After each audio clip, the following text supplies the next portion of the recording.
titipkan padamu uang dari rakyat. Tolong sampaikan kembali pada rakyat, semoga sampai alamat tujuan, agar rakyat tidak kelaparan. Hati-hati cuaca sedang tidak karuan, banyak badai, terik panas dan lebat hujan. Kuatkan badan, kuatkan iman, ku harap kau tabah hadapi godaan. Ku harap kau tabah hadapi godaan. Benar kan Pak Aris, sama saya bilang tadi? Wah, ini benar-benar merasuk pokoknya kata-katanya Om Jody. Terima kasih loh Om Jody. Ini kita mau ngomongin soal penyaluran bantuan sosial ya Pak ya. Saya senang banget nih Pak Haris datang hari ini. Kan sebenarnya PT Pos Indonesia ini memang sudah diberikan kepercayaan langsung. Presiden meminta karena ada rasa untuk menyegerakan supaya keluarga penerima manfaat ini segera mendapatkan bantuan sosial gitu ya Pak ya. Tapi apa yang berbeda tahun ini? Aku kepikiran, kenapa sih sampai akhirnya, kan sebelumnya kan caranya berbeda begitu kan ya, penyalurannya lewat yang berbeda juga begitu kan. Nah, ini kenapa kemudian harus disalurkan sedemikian rupa gitu? Baik Mbak Nit, pemirsa, jadi gini Mbak, masyarakat yang kita akan salurkan bantuan ini atau lebih dikenal dengan keluarga penerima manfaat KPM ini, sebelumnya memang sudah mendapat bantuan dari pemerintah, dalam hal ini dari Kementerian Sosial. Itu berupa bantuan sembako atau dulu lebih dikenal dengan bantuan pangan non tunai. Ya. Nah, sekarang berganti nama dengan bantuan sembako. Nah, masyarakat ini menerima bantuan setiap bulan sebesar 200.000. Selama ini itu diberikan dalam bentuk sembako, kebutuhan masyarakat sehari-hari. Jadi satu paket isinya kemudian biasanya betul, ada beras, minyak dan kebutuhan lainnya lah ya. Nilainya seperti itu, tapi memang penyalurannya dilakukan oleh teman-teman kita dari Himbara, Mbak ya. Jadi ada 18.800.000 KPM ya, yang disalurkan oleh pemerintah ya. Nah, dalam hal ini. Nah, kemudian untuk tahun ini, Mbak, melalui rapat terbatas yang dipimpin oleh Pak Presiden, itu kita diberi amanah untuk kali ini menyalurkannya melalui PT Pos Indonesia. Kenapa? Itu kan pertanyaannya kan? Kenapa itu mungkin begini, Mbak. Presiden pingin dilakukan percepatan nih Mbak, percepatan untuk penyaluran. Kita tahu mungkin masyarakat kita sekarang ini sedang butuh nih Mbak, butuh terkait dengan adanya misalnya kelangkaan minyak goreng dan sebagainya ya. Jadi pemerintah pingin bagaimana bantuan ini segera nyampe kepada masyarakat. Nah, tapi sebenarnya nggak nyampe-nyampe, nggak main-main ya Pak ya. Saya dengar-dengar ini bahkan harus selesai dalam 14 hari. Betul nggak sih Pak? Benar Mbak. Jadi memang tadi Mbak, kita kan sebenarnya sebelumnya pernah mendapat amanah nih Mbak. Betul. Jadi kalau cerita tentang penyaluran dana ini sebenarnya kita sejak tahun 2005 dulu ada namanya BLT Mbak, itu memang sudah melalui PT Pos Indonesia. Dan kemarin terkait dengan adanya pandemi COVID ini, kita juga diberi amanah oleh negara untuk menyalurkan bantuan sosial tunai kepada masyarakat yang terdampak COVID-19. Saya lihat tuh, saya lihat juga soalnya kan antrian, mengantri begitu kan, mereka benar-benar membutuhkan gitu kan ketika pandemi. Kita menerima amanah untuk menyalurkan di lebih kurang 10 juta penerima ya Mbak. Itu kita lakukan sejak tahun 2020 ya Mbak, April sampai kemarin 2021. Mungkin pengalaman ini atau keberhasilan ini yang dilihat oleh pemerintah, sehingga memang pemerintah untuk kali ini memberikan kepercayaan kepada PT Pos. Sekaligus tantangan ya Pak ya? Wah ya betul Mbak, tantangannya karena memang tadi ya, mungkin saya perlu sedikit cerita bahwa memang penyaluran ini menarik ya Mbak, karena memang kondisi daerah kita yang memang tidak semuanya seperti kita di kota-kota ini ya. Nah, jadi diberi amanah oleh pemerintah untuk menyalurkan 18,8 juta. Ini kita pegang amanah ini, kepercayaan ini kita persiapkan dengan baik sehingga memang dalam waktu 14 hari alhamdulillah kami sudah bisa menyalurkan 90% lebih ya Mbak dari target 18,8 juta, sehingga kalau kita menyimak kemarin Pak Menko PMK Pak Profesor Muhadjir sempat mengapresiasi kami bahwa beliau membuat statement pertama dalam sejarah dalam waktu 2 minggu PT Pos Indonesia berhasil menyalurkan 90%. Sebenarnya cita rakyat bangun candi. Ya, betul Mbak ini. Tapi kan bicara soal, saya paham ketika ada target terkesan mungkin harus dikejar dalam 14 hari itu kan terkesan hampir sangat menantang gitu ya. Saya nggak mau bilang nggak mungkin, tapi kan sangat-sangat menantang gitu. Tapi kemudian PT Pos dipercaya, artinya kan karena sudah punya pengalaman dan kemudian masyarakat benar-benar membutuhkan itu dalam waktu cepat gitu. 14 hari, teknisnya bagaimana itu Pak? Sampai bisa 98% tadi ya? 90%. Oke, Kalau sekarang memang sudah 98. Ya, tetap saja 90% dari 18 juta lebih targetnya kan? Jadi gini Mbak, tadi pertama kita memang sudah punya pengalaman gitu ya Mbak. Jadi dari pengalaman itu kita banyak belajar kan. Sebenarnya sederhana kalau menurut dari sisi kami kan. Ada tiga kunci nih Mbak sebenarnya untuk bagaimana kami melakukan percepatan. Oke. 3 kunci ini pertama sebenarnya sederhana. Pertama menambah sumber daya manusianya. Ya pasti. Jadi ada penambahan rekrutmen gitu ya. Betul. Jadi kalau selama ini katakanlah yang menyalurkan pada waktu kemarin di penyaluran BST katakanlah 10.000, sekarang kami tinggal kalikan 2. Kami harus menyiapkan lebih kurang 20.000 sumber daya manusia, gitu kan?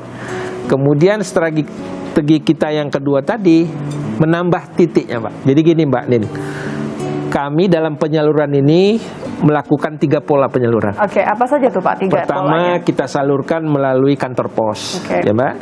Kemudian yang kedua, kami menyalurkannya melalui komunitas. Komunitas ini lokasi-lokasi yang mendekati penerima manfaat. Baik. Baru yang supaya semakin dekat gitu ya. Betul. Baru yang ketiga kita lakukan dengan pola antaran.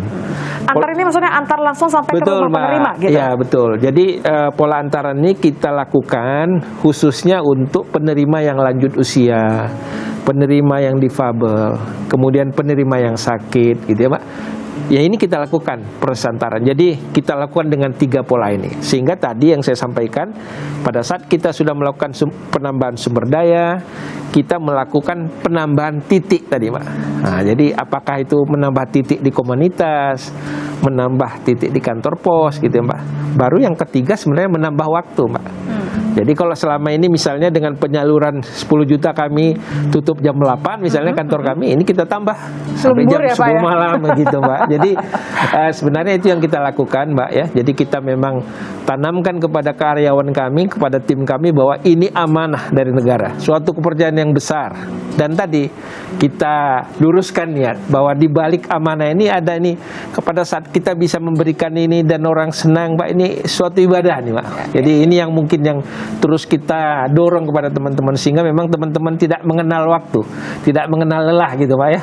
Pagi tadi saya sudah sampaikan bagaimana resikonya bertambah dengan masih pandemi ya, Pak ya. Iya, betul. Teman-teman kita juga tadi, Mbak, yang khususnya pengantaran tadi, ada juga di beberapa lokasi teman-teman saya tuh mengantarkan kepada saudara-saudara kita yang sedang isoman, Mbak. Sehingga memang teman-teman saya pakai perlengkapan yang luar biasa gitu. Jadi memang perjuangannya luar biasa dan itu tadi saya bilang pada saat mereka melakukan dengan ikhlas, ini ibadah kan, Mbak, selain memang ini tugas negara gitu ya. Wah, gitu. Saya jadi pengen ngobrol dengan salah satu petugas yang memang turun ke lapangan. Mungkin nanti kita bisa minta mereka bergabung ya, Pak ya. Saya pengen dengar ceritanya langsung. Kita masih akan berbincang-bincang lagi tapi usai jeda. Sesaat lagi. Untuk terakhir mendekati akhir pembayaran, saya dibantu beberapa teman di PHL dikarenakan memang ternyata BPNT itu banyak sekali lansia dan disabilitas yang tidak memungkinkan untuk datang ke kantor pos, akhirnya kita datangin ke rumah.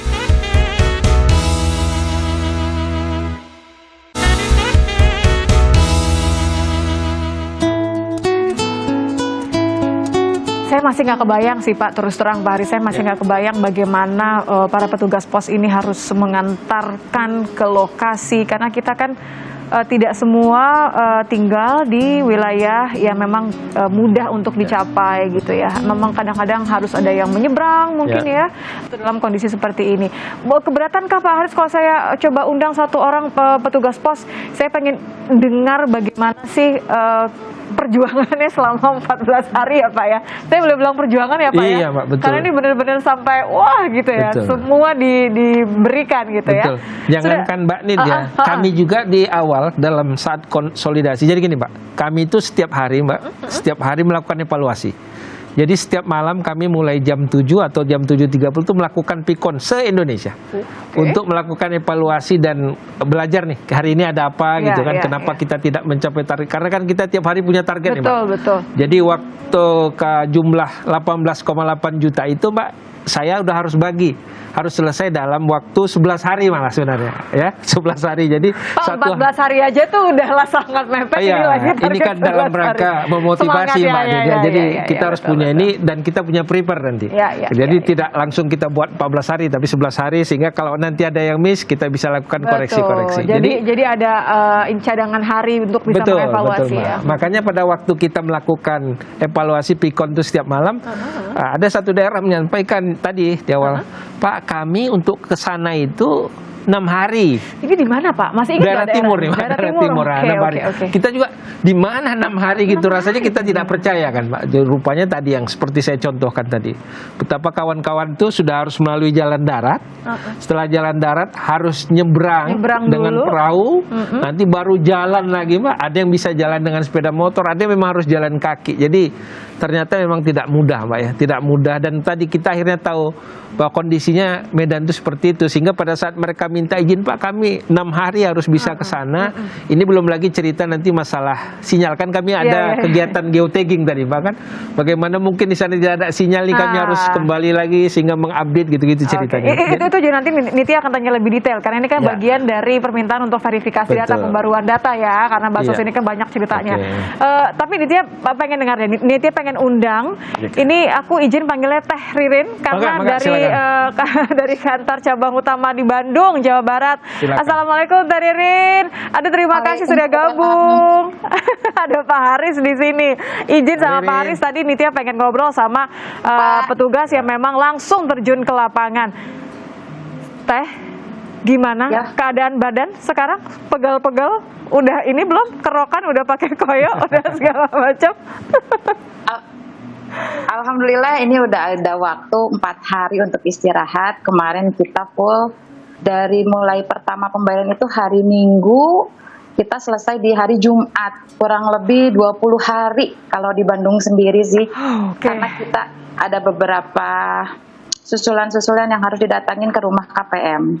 20 hari, berapa orang tuh? Kalau ini kan orang beda-beda ya Pak ya, masing-masing petugas kan mereka menangani wilayah yang berbeda, tentu ada target yang harus didatangi langsung juga berbeda. Kalau Teririn sendiri berapa orang yang harus disampaikan secara langsung? Saya selama 14 hari itu kurang lebih ada 350 KPM yang kita datangin. Dalam satu hari itu target tercapai antara 30 atau 35 orang. Untuk terakhir mendekati akhir pembayaran, saya dibantu beberapa teman di PHL dikarenakan memang ternyata BPNT itu banyak sekali lansia dan disabilitas yang tidak memungkinkan untuk datang ke kantor pos, akhirnya kita datangin ke rumah. Jadi harus langsung disamperin gitu ya Teh ya, harus datangin ke rumah begitu ya. Ada berapa banyak tuh Teh, persen mungkin ya, ada berapa? Kalau yang lansia atau disabilitas sehingga harus didatangin langsung sama petugas.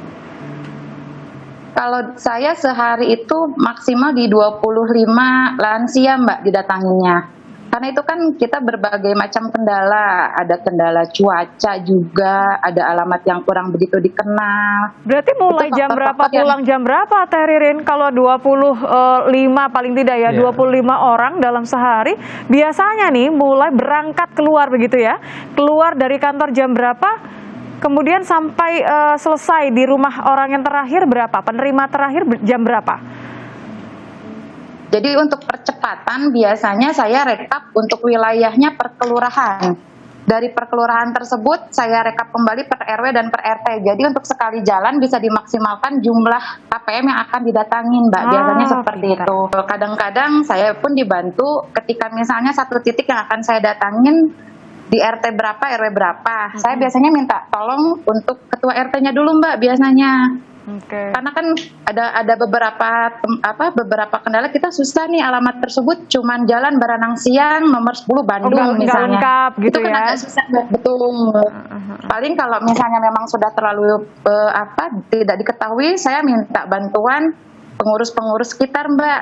Biasanya kalau nggak saya datang dulu ke kelurahan, dari kelurahan ada yang membantu, kalau nggak saya langsung ke RT RW-nya. Oke. Seperti itu, Mbak. Paling malam selesai jam berapa? Tadi Pak Haris cerita soalnya kadang-kadang sampai harus ya biasanya mungkin kalau jam 8 sudah selesai, nah ini harus agak lebih malam lagi. Teh Ririn pernah sampai jam berapa Teh untuk menyelesaikan hari itu? Maksimal jam 9 malam, Mbak. Jam Karena 9. Biasanya kita, karena di Bandung kebetulan musimnya hujan, sedang musim hujan, kita tuh terkendala hujan, Mbak. Cuaca ya? Tuh, cuaca. Kadang-kadang mencari alamat itu kan harus pakai jas hujan, kita pakai lagi, dibongkar lagi kalau ke setiap rumah kan. Itu sih yang menyulitkan mencari alamat ketika hujan, apalagi sudah mulai malam itu emang agak susah sih, Mbak. Tapi nggak sendiri kan, Teh Ririn kalau keliling itu nggak sendiri, karena kan yang dibawa adalah bantuan tunai begitu kan ya? Betul, makanya kita nggak terlalu banyak mengambil, Mbak. Satu hari dimaksimalkan 25 untuk meminimalisir juga. Kebetulan kalau saya sendiri, karena mungkin dibagi 3 tim sih khusus untuk home visit di daerah Bandung, ada 3 orang, Mbak. Jadi kalau misalnya memang saya sih biasanya sendiri. Oke. Biasanya sendiri, berarti udah kebayang nih, wah kayaknya emang udah berani, sudah berpengalaman. Tapi sebenarnya kalau teknisnya sendiri Pak Haris, bagaimana pembagiannya? Karena kan yang dibawa adalah uang tunai begitu kan, belum lagi kalau sampai harus agak jauh. Apakah kemudian ada beberapa yang harus didampingi dengan tim pengamanan misalnya, atau karena medan-medannya cukup sulit gitu? Betul Mbak Nid. Jadi dalam penyaluran ini memang kita sudah punya proses prosedur operasinya ya Mbak. Ada pertimbangan berbeda daerah, betul, beda Mbak. penanganan Jadi, tentu ya. Seperti yang disampaikan oleh Mbak Ririn tadi, sebenarnya memang tadi beliau memitigasi risiko nih kan memitigasi risiko. Misalnya kan tadi uang yang dibawa hanya untuk 20 orang. Jadi misalnya 600 kali 20, berarti yang dia bawa itu ya Pak. Jadi memang mungkin yang kalau kita panduan kita dari pusat memang harus didampingi oleh pengamanan gitu Pak. Dan jadi memang kita pun bekerja sama dengan pihak ketiga terkait dengan pengamanan uang ini gitu ya. Baik itu kita asuransikan dan sebagainya. Jadi prosesnya memang setiap penyaluran ini harus dilakukan. Jadi kalau ini kebetulan Mbak Ririn ini melakukan tadi yang Mbak Nid tanya, ini proses dia melakukan penyisiran ya Pak ke rumah-rumah itu ya. Jadi kalau kita di kantor memang ada petugas verifikasi nanti kan Pak. Jadi kita kan menggunakan aplikasi Pak. Jadi proses verifikasi. Jadi tidak bisa dilakukan oleh satu orang. Dan memang yang harus megang uang ini harus pegawai kami gitu ya, pegawai pos gitu ya. Karena memang dalam penyaluran tadi seperti saya sampaikan di awal, kita melakukan penambahan sumber daya itu tentunya tidak semata-mata pegawai pos semuanya Pak. Kita melibatkan juga pihak-pihak ketiga gitu kan. Dan ini kan harus ada mitigasi risiko tentang kemungkinan dana ini tadi gitu ya Mbak. Jadi memang tadi Mbak Ririn mungkin beliau sudah bisa memastikan gitu kan, tapi sebenarnya secara prosedur harusnya tidak, harus didampingi beliau. Beda daerah, beda juga tadi adalah persiapannya begitu ya kan. Kalau yang tadi kondisinya tidak terlalu jauh, mungkin kan apalagi nanti bertemu dengan Pak RT misalnya, itu ada kemudian bantuan yang bisa diberikan. Sinyal juga jadi masalah ya Pak ya tadi ya Pak Haris bilang ya kalau pasti, lagi. Jadi kan kita menggunakan aplikasi Mbak. Jadi kita menggunakan aplikasi yang memang geotagging tadi gimana Pak? Tidak hanya geotagging Mbak. Jadi dalam proses pembayaran ini kan amanah dari negara. Kami juga harus menganut prinsip akuntabilitas Mbak, yang memang harus kita pertanggungjawabkan uang negara ini walau Rp1. Sehingga kita memang di awal penyaluran ini dulu kita sudah siapkan aplikasi khusus untuk penyaluran dana ini. Jadi tadi Mbak, kita siapkan untuk penerima ini kita createkan rekening giro Mbak namanya. Jadi penerima-penerima ini kita sudah createkan rekening Mbak di awal. Jadi dana itu kita transfer ke sana. Nah, kemudian untuk nanti ke penerima itu kita siapkan surat pemberitahuan Mbak. Nanti dalam surat pemberitahuan itu kira-kira ini fisik ya suratnya Mbak, surat pemberitahuan secara fisik bahwa intinya bunyinya bahwa yang bersangkutan sudah ditetapkan oleh pemerintah sebagai penerima bantuan ini gitu ya. Silakan untuk datang ke kantor atau ke komunitas kan. Nah, di dalam surat pemberitahuan itu sudah kita siapkan cek pos digital Pak berupa QR code gitu ya. Nah, jadi nanti penerima ini tinggal datang ke kantor pos atau ke lokasi, termasuk juga nanti pada saat misalnya tim kami datang seperti Mbak Ririn, dia tinggal menunjukkan surat pemberitahuannya. nanti petugas kami dengan handphonenya akan melakukan proses pembayaran. Oh, oke. Dia cukup scan QR code QR code-nya tadi, nanti akan muncul di sana Mbak data penerima ini. Sehingga memang dalam proses pembayaran itu ada syaratnya Mbak. Jadi mereka harus menunjukkan tadi selain menyerahkan surat pemberitahuan, menunjukkan KTP asli atau kartu keluarga gitu. Jadi nanti kita akan cek pada saat di scan muncul datanya. Kita akan cocokkan benar ini orangnya, Iya, dengan iya, benar. Nanti baru lakukan proses pembayaran. Setelah proses pembayaran kita update di aplikasi, kita foto penerima nih Pak. Kita foto penerima ini dengan megang uang gitu ya, Oke. dan membuka masker ini kan, untuk memastikan tadi Ini bahwa bagian dari verifikasi tadi betul, ya. baru. Nah setelah itu nanti petugas kami juga akan melakukan proses memfoto rumah Mbak. Nah ini tadi yang seperti Mbak Nit bilang bahwa ini dalam rangka kita membantu untuk Memperbarui data ya. memastikan ya kan bahwa ini memang betul berhak gitu kan. Termasuk juga ada tugas kami melakukan geotagging gitu Mbak. Oke. Nah itu proses yang dilakukan. Jadi memang kita sudah melakukannya dengan teknologi. Maka salah satu strategi kita dalam rangka tadi percepatan yang 18 itu, kita memang menyiapkan dan memperkuat aplikasi kita, sistem kita, supaya memang tidak ada gangguan dalam prosesnya. Gitu ya. Oke, Nah oke. memang dalam pelaksanaannya tadi ada kondisi-kondisi di daerah yang tidak ada sinyal. Iya. Nah ini bagaimana prosesnya? Nah nanti Mbak setelah mereka melakukan secara manual, mengambil foto dan sebagainya, baru nanti pada saat mereka Kembali. menemukan sinyal, nah, otomatis dia akan Oke, gitu. kan itu tetap harus dilakukan bagian dari prosedur dan verifikasi ya. Betul, betul. Saya masih pengen minta waktunya Mbak Ririn usai jeda, pengen mendengarkan cerita kisah-kisah yang dirasakan sendiri begitu ya ketika bertemu. Kesulitannya apa saja? Tadi cuaca sempat disebutkan. Adakah lagi cerita mengenai ketika terjun langsung, ketika bertemu, mengantarkan apa yang sudah menjadi haknya penerima manfaat? Usai jeda. Hanya kepada yang lanjut usia, yang sakit, gitu, yang difabel. Kalau yang untuk memastikan yang namanya memang harus kita lakukan penyisiran. Kita tidak tahu ya basicnya seperti apa mungkin karena memang mereka butuh atau seperti gimana. Mereka tuliskan orang tersebut sakit Mbak. Wah, ini jiwa investigatifnya nih, ini Ya. nih cocok jadi jurnalis juga nih Betul, kayaknya betul. Rita Ririn ya.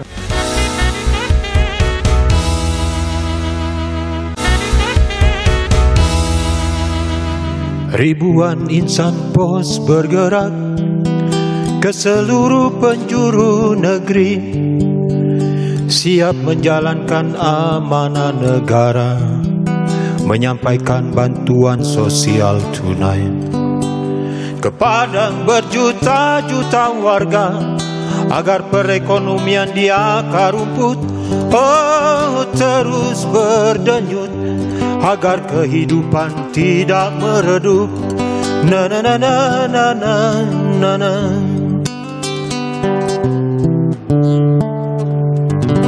Dan pastinya tidak semudah itu ya. Ketika kita bicara harus diselesaikan dalam sekian hari, dalam sekian orang, itu kan pasti kan di lapangannya beda lagi ya, Teh Ririn ya. Teh Ririn udah gitu. Tapi Teh boleh diceritain, tadi kan cuaca menjadi salah satu tantangan. Nah kalau ada nggak kisah-kisah yang kemudian membuat akhirnya proses penyisiran tadi atau penyaluran tadi itu jadi agak terhambat gitu kan, atau memakan waktu lebih lama dari perkiraan? Ini biasanya kenapa? Kalau di lapangan sendiri ya Mbak Nit ya, kita salah satu penyebab yang sulit itu alamat yang tidak lengkap. Kalau enggak alamat tersebut sudah pindah. Oh, oke, jadi penerima manfaat ini udah pindah tapi nggak lapor, RT-nya nggak tahu kemana gitu ya? Betul, salah satunya yang saya datengin itu ada lansia. Beliau ikut dengan anaknya, tapi alamatnya masih di sesuai KTP tersebut, sesuai alamat tersebut. Ternyata rumahnya itu kena gusur, dia pindah dengan anaknya. Ketika saya datengin ke tempat tersebut, sudah tanah kosong, tidak ada alamat tersebut karena sudah digusur. Akhirnya saya cari info ke tetangga-tetangga dekat yang kemungkinan rumahnya masih di sekitar dekat situ. Berbekal dengan cerita-cerita dari masyarakat tersebut, akhirnya saya mencarilah. Cuman kadang-kadang untuk mencari satu alamat pun kalau misalnya memang tidak bisa dihubungi kan agak sulit ya Mbak ya, agak lumayan lama mencari alamat tersebut. Seperti pasti. itu sih. Saya nggak kebayang ya. Ini jadi benar-benar jadi kayak detektif ya. Haris ya. Agak-agak mirip sama detektif nih jadi ini petugas-petugas posmed. Kebanyakannya kan lansia yang mereka sudah berpindah kakak kartu keluarganya dengan anaknya, tapi mereka hidup dengan anaknya, Mbak.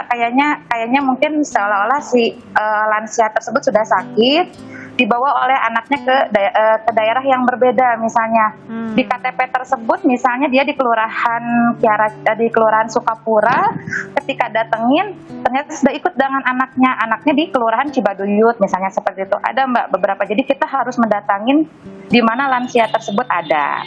Oh, oke. Karena memang harus difoto penerimanya gitu ya. Adakah kemudian kisah lain penerima manfaat yang sulit sekali untuk ditemui sampai butuh makan waktu berhari-hari, mungkin pengalaman pribadi Teririn? Ada, Mbak. Salah satunya penerima manfaat ODGJ, Mbak. Jadi beliau ikut KTP dengan kakaknya. Ketika kita datengin, orang tersebut tidak ada karena memang tidak pernah ada di rumah. Akhirnya salah satu cara, karena ini uang harus diberikan kepada haknya, kita rundingan untuk mungkin pihak keluarga mencari dulu di mana keberadaan orang tersebut. Ketika sudah ada, dibawa ke alamat tersebut, baru mereka menghubungi saya. Jadi saya langsung datang ke tempat tersebut. Paling seperti itu sih, Mbak. Oke, jadi Pak Haris sama sekali tidak boleh ada, kan kadang-kadang berpikirkan, aduh ini kan harus selesai gitu kan ya. Yang nggak apa-apa deh kalau keluarganya aja yang terima. Jadi tidak boleh ada pengecualian, benar-benar harus nama yang tertera, yang menerima dan difoto. Ini level keseriusannya luar biasa ini. Ya, Mbak, betul, Mbak. Jadi kan seperti yang saya sampaikan tadi, ini uang negara nih, Mbak. Jadi uang negara itu bukan besar kecilnya ya. Jadi berapapun harus kita pertanggungjawabkan. Jadi memang kita membuat prosedur, ketentuan penyerahan itu harus seperti apa. Dan ini kita sudah sepakati dengan pihak pemberi kerja, dalam hal ini Kementerian Sosial. Jadi sebenarnya memang ada kondisi, Mbak. Kita kan belajar juga nih. Kita dalam kondisi di lapangan, di awal-awal kita sampaikan ada kondisi seperti ini. Terus nanti kita lakukan pertemuan, kita lakukan adendum dalam PKS kita. Jadi misalnya tadi, Mbak, pada saat penerima itu misalnya tidak ada di tempat. Sementara ini harus kita selesaikan, harus kita serahkan. Karena masih ada kemudian ada kemungkinan lain. diserahkan, misalnya begini, Mbak. Pada saat dia penerima ini, katakanlah penerima ini si A, kemudian dia punya istri, jadi si A ini pekerja misalnya keluar kota, butuh waktu katakanlah karena kami dikasih waktu 14 hari, sementara dia nih mondok di sana bisa sebulan gitu kan, nggak mungkin kan, ya. Sehingga boleh nggak nih diserahkan kepada istrinya? Nah, ini dimungkinkan. Ini verifikasinya siapa yang kemudian memberikan izin bahwa ini untuk itu tadi, Mbak. tertentu. Jadi dalam perkembangan yang kita mulai tahun 2000 2001 kita lihat kondisi-kondisi di lapangan, sehingga dalam penyaluran proses berikutnya itu sudah kita lakukan penyesuaian dengan Kemensos. Jadi tetap pemberi kerja yang membolehkan, ini boleh. Tapi dengan catatan, Mbak, tadi sepertinya misalnya tadi bahwa penerima pengganti ini memang harus ada dalam satu keluarga, kakaknya tadi ya? Satu kakak. Jadi dan nanti kita akan buktikan karena memang kan segala sesuatu ini bersiko nih, Pak. Kadang-kadang mohon maaf juga ada juga yang tidak jujur misalnya ke kita. Jangan-jangan penerimaan ini udah tidak katakanlah tidak terikat lagi dalam jaringan rumah tangga misalnya gitu kan. Nanti misalnya di satu saat yang ini merasa bahwa dia datang ke kita, loh, saya penerima kok diserahkan ke siapa. Nah, ini yang kondisi-kondisi yang harus kami mitigasi, Mbak, dalam pelaksanaannya nanti kan gitu ya. Gitu, Mbak. Kalau kondisinya adalah penerima manfaat yang sudah almarhumah begitu, tapi mungkin belum diperbarui begitu datanya. Nah, ini masuk ke pengecualian yang mana nih, Pak? Tadi dimungkinkan, Mbak, kalaupun begitu, makanya tadi saya sampaikan seandainya penerima ini meninggal tapi dia masih punya katakan ahli waris, dan ahli waris itu ada dalam kakak itu. Nah, itu dimungkinkan, Pak. Kalau nggak punya ahli waris kalau gimana? Tidak, itulah yang kami kategorikan ini harus kami kembalikan karena statusnya meninggal dengan kartu keluarga tunggal. Artinya dalam kartu keluarga itu hanya yang bersangkutan saja. Jadi tidak ada misalnya katakanlah orang yang menyebutkan dia punya anak di sana gitu kan. Nah, ini tidak bisa kita berikan karena mungkin jangan-jangan anak juga penerima gitu kan.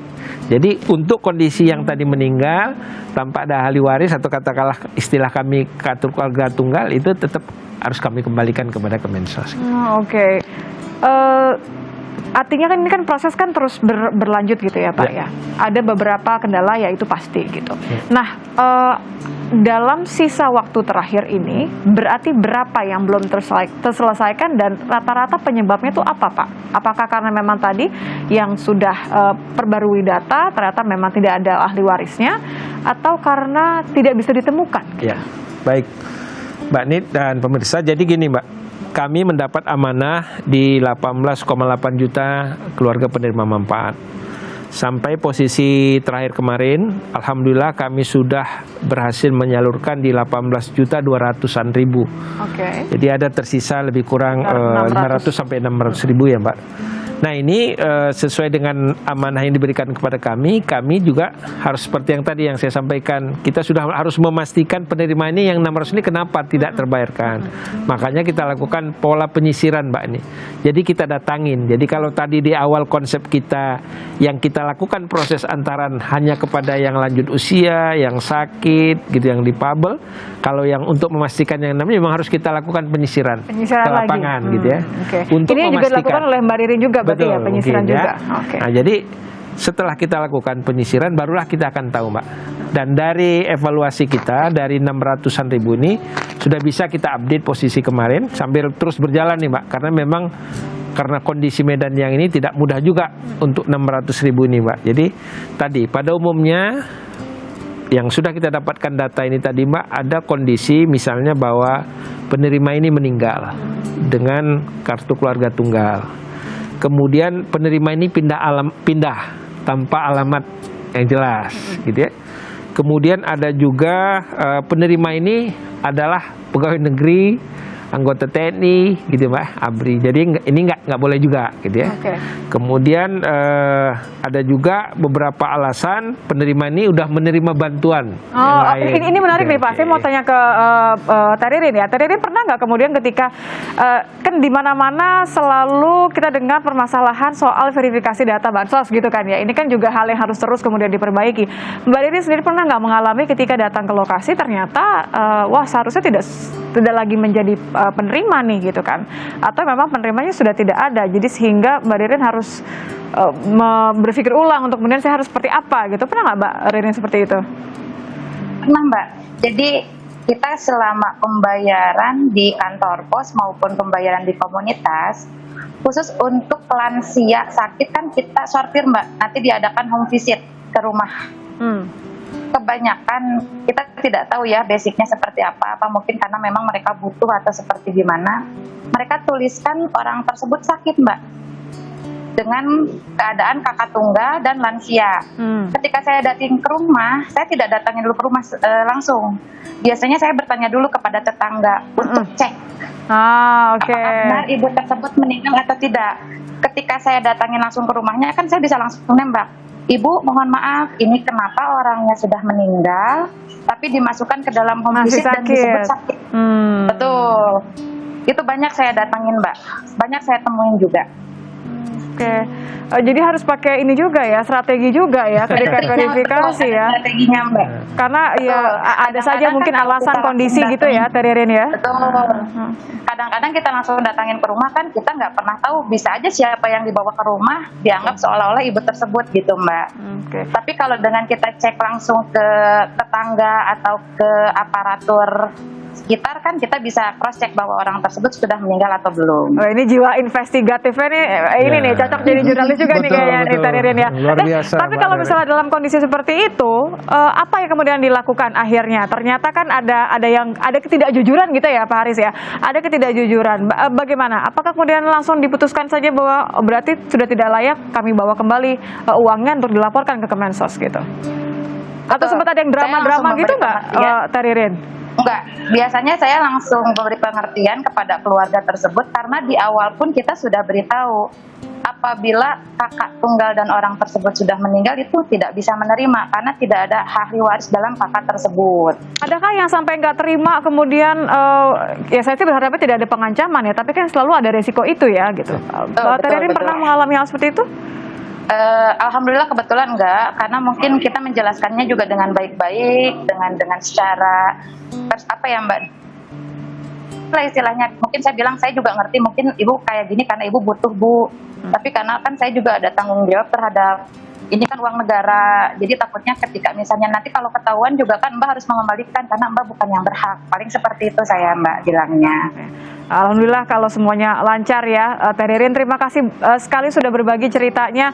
Terima kasih karena Sama-sama, sudah Mbak Nit. memberikan apa yang menjadi haknya kepada yang berhak. Terima kasih karena 14 hari kemarin sudah, wah saya nggak kebayang ini capeknya ya, rasa badan udah rontok banget ya. Mudah-mudahan istirahatnya bisa bikin badan lebih pulih lagi. Terima kasih Teh Ririn sudah Makasih, Mbak berbagi ceritanya. Wah ini udah langsung dikasih 2 jempol. Saya pinjamin jempol saya juga buat Pak Haris ya. Terima kasih Teh Ririn. Itu masih ada beberapa pertanyaan terakhir khusus buat Pak Haris. Kita akan jeda sebentar karena kayaknya kita butuh minum deh. Kita minum dulu ya Pak ya, supaya lebih lancar nih ngobrolnya. Kemampuan tadi Mbak Ririn sampaikan, di hari itu hanya bisa melakukan 25 gitu. Berarti kalau katakanlah hari itu harus tuntas 250 misalnya, berarti harus ada 10 orang Mbak yang disiapkan gitu kan.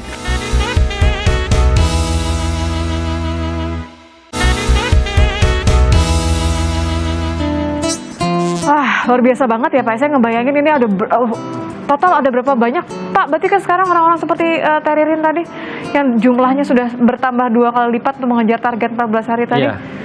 Jadi biasa, ya? kalau kita di lapangan tuh memang Mbak terus bergerak ya. Jadi seperti yang saya sampaikan tadi, seiring dengan adanya target tadi, teman-teman harus menyiapkan kapasitas. Jadi kita berhitung nih Mbak, kemampuan tadi Mbak Ririn sampaikan, di hari itu hanya bisa melakukan 25 gitu. Berarti kalau katakanlah hari itu harus tuntas 250 misalnya, berarti harus ada 10 orang Mbak yang disiapkan gitu kan. Jadi kita tetapkan target, kemudian kita lihat kapasitas di sana seperti apa. Kalau memang di sana ada berapa, berarti karena target segini berarti kami harus tambah gitu tambah ya. Gitu, lagi. Mbak. Berarti sangat-sangat situasional ya kalau seperti itu Mbak. ya Pak untuk melihat targetnya. Nah tadi kan sempat Pak Haris menyebutkan ada beberapa perubahan sebenarnya dibandingkan dengan apa yang dilakukan PT Pos atau juga yang sempat dilakukan oleh teman-teman dari Himbara. Tapi kan yang tadi belum sempat terbahas adalah alasannya sampai akhirnya sekarang yang diberikan bukanlah sembako gitu kan, tapi adalah tunai gitu. Apa begitu? Apa alasannya? Apakah karena melihat kebutuhan masyarakat yang berbeda-beda begitu? Izin Mbak Nit. Jadi mungkin ini dari kacamata kami dulu ya Mbak, dari kacamata kan Pos. Setelah melihat ke lapangan begitu ya, apa reaksinya tentu berbeda. Betul. Gitu. Pertama sebenarnya dengan pola tunai ini kan Mbak, kami ini yang diberi amanah oleh negara melalui Kemensos, akhirnya kan ketemu nih Mbak dengan penerima kan tadi ya. Jadi kita ketemu dengan penerima langsung. Artinya kita bisa memastikan bahwa orang ini ada gitu ya Pak, orang ini ada. Kemudian termasuk juga tadi masalah kelayakannya. Tadi karena ada tadi proses yang kami lakukan gitu Mbak. Kita melakukan proses pemotoan, pengambil foto KPM ini, mengambil foto rumahnya, dan kita lakukan geotagging bahwa memang ini ada gitu. Jadi dengan pola tunai ini artinya kami sebenarnya membantu nih kan Mbak, membantu untuk memvalidasi. Pada akhirnya memang ini akan kami kembalikan kepada Kemensos ya, bahwa ini kondisinya seperti ini, karena kami kan tidak berhak bahwa ini layak atau tidak, itu bukan dalam porsi kami. Tapi kan tentu kan ada checklist yang betul, kemudian bisa jadi acuan. tapi paling tidak dengan tunai ini tadi saya sampaikan, kami lakukan proses itu tadi sehingga nanti pada akhirnya Kemensos bisa mengambil kebijakan. Karena kan tadi Mbak, setelah kita lakukan ini ternyata kita dapatkan informasi penerima ini sudah tidak ada di situ lagi. Penerima ini sudah meninggal. Penerima ini pegawai negeri atau TNI, sehingga nanti pada akhirnya Kemensos akan katakanlah mungkin proses berikutnya akan mengupdate data penerima ini, mengganti dengan yang lain. Itu satu mungkin. Kemudian yang kedua, dengan tunai ini penerima akhirnya bisa menggunakan ini sesuai dengan kebutuhannya Mbak Nit, ya kan? Jadi kan memang ini kayaknya jatuhnya berdasarkan observasi juga ya Pak ya? Iya. Jadi kami kan melakukan monitoring Mbak, monitoring baik kami dari sisi kami personal pos maupun dari sisi Kementerian Sosial, kita berbarengan dengan Kementerian PMK gitu ya. Kita lihat di lapangan sebenarnya bahwa ada kondisi-kondisi memang di lapangan mereka memang membutuhkan ini. Karena kan tadi Mbak, di kondisi di lapangan tidak semua mungkin orang butuh katakanlah Secara spesifik sembako tertentu begitu ya? gitu kan, mereka butuh yang lain mungkin dari situ, sehingga pada saat dia menerima tunai ini memang dia membeli sesuai dengan kebutuhannya, tidak diberikan jatah oh ini segini gitu ya Pak. Kemudian yang ketiga yang saya lihat akhirnya perekonomian itu hidup ya Pak. Oh, karena bisa belanja di jadi warung karena gitu. artinya kan dia dan merata ya, artinya tidak hanya pihak-pihak tertentu saja yang menikmati ini. Jadi mereka mungkin butuh suatu, mereka bisa beli di mana, bisa beli di situ. Itu mungkin beberapa alasan dari kacamata kami, dari kacamata yang tentu ini PT kemudian Pos, akan diberikan berupa rekomendasi begitu kan. Sesuatu yang baik saya rasa ya bisa dilanjutkan, sesuatu yang kemudian kurang pas, nah ini yang harus disesuaikan. Ya, betul. Nah di sisa waktu artinya kan masih ada beberapa yang belum tersalurkan karena banyak alasan tadi ya Pak ya. Betul. Berarti apa yang akan dilakukan dalam sisa waktu paling tidak mungkin seminggu ini apa yang sedang dilakukan oleh PT Pos? Betul Mbak. Jadi untuk menyelesaikan tanggung jawab ini ya. Iya Mbak Nit. Jadi kita dalam PKS itu awalnya memang tadi seperti yang saya sampaikan ada concern waktu ya. Nah kemudian ada perubahan dilakukan adendum bahwa kami boleh menyalurkan ini dalam jangka waktu tertentu. Nah sekarang ini sedang dilakukan rekonsiliasi antara PT Pos dengan direktorat-direktorat di Kemensos. Jadi Indonesia ini dibagi ada 3 direktorat di Kemensos, wilayah 1, wilayah 2, wilayah 3. Nah ini sedang kita lakukan mulai dalam minggu ini dan hari ini juga sedang berlangsung nih Mbak di Bekasi ya, rekon. Nanti untuk data-data yang seperti ini tadi, nah, bahwa ini memang sudah benar data ini nanti kami tinggal menunggu nih apakah yang data ini tadi akan dilakukan penggantian oleh Kemensos dan kita akan menyalurkannya lagi. Jadi saat ini berarti masih ada kemungkinan itu ya. Betul Mbak. Jadi kita melakukan rekon ini beberapa sesuai dengan daerahnya Mbak. Jadi ada yang sudah kita close sementara kita lakukan rekon. Nanti kami tinggal menunggu perintah dari Kemensos. Oh yang ini masih boleh lanjutkan, silakan yang sisa tadi karena ini begitu Mbak Nit.